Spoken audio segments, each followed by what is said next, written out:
Next ചെയ്യേണ്ടത് നമ്മൾ എലമെൻറ്റ്സിൽ പോയിട്ട് ലൈൻ ഒന്ന് ടൈപ്പ് ചെയ്ത് കൊടുക്കാം. അപ്പോൾ നമുക്ക് ലൈന് വരും. എന്നിട്ട് അതിൽ നമ്മളൊന്ന് സെലക്ട് ചെയ്തിട്ട് നമ്മളിപ്പം 36 ഫോട്ടോ സെറ്റ് ആക്കിയല്ലോ, അതിൽ ഓരോ ഫോട്ടോൻ്റെ താഴെയായിട്ട് ഈ വീഡിയോയിൽ കാണാമായിട്ട് ഇങ്ങനെ ലൈൻ ഇങ്ങനെ വരച്ചെടുക്കണം. അപ്പോൾ അതിൻ്റെ തിക്നെസ് കുറയ്ക്കാൻ വേണ്ടിയിട്ടാണ് താഴെയുള്ളത്. സ്റ്റൈലിൽ പോയിട്ട് തിക്നെസ് കുറയ്ക്കാം. അങ്ങനെ പിന്നെ അത് നമ്മൾ സെലക്ട് ചെയ്ത ലൈനിനെ ഡ്യൂപ്ലിക്കേറ്റ് എടുത്തിട്ട് 5 ലൈന് കുത്തനി 5 ലൈന് വിലങ്ങനെ ആണ് വേണ്ടിയത്. ഞാൻ പറയുന്നതിനെക്കാട്ടി കൂടുതൽ നിങ്ങൾക്ക് വീഡിയോ കാണുമ്പോൾ മനസ്സിലാവും. അപ്പോൾ 2 ഫോട്ടോൻ്റെ സെൻറ്ററിലായിട്ടാണ് വെക്കേണ്ടത്. കുറച്ച് ബുദ്ധിമുട്ടുണ്ടാവും. പിന്നെ നമുക്ക് ഈ ഫ്രെയിം തന്നെ മതിയല്ലോ ബാക്കി ഓർഡേഴ്സൊക്കെ വന്നിട്ടുണ്ടെങ്കിൽ ചെയ്യാൻ.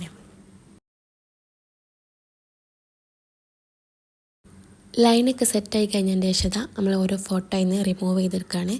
അങ്ങനെ മൊത്തം നമ്മൾ റിമൂവ് ചെയ്യും. ടോട്ടൽ നമുക്ക് 10 കള്ളിയാണ് വേണ്ടിയത്.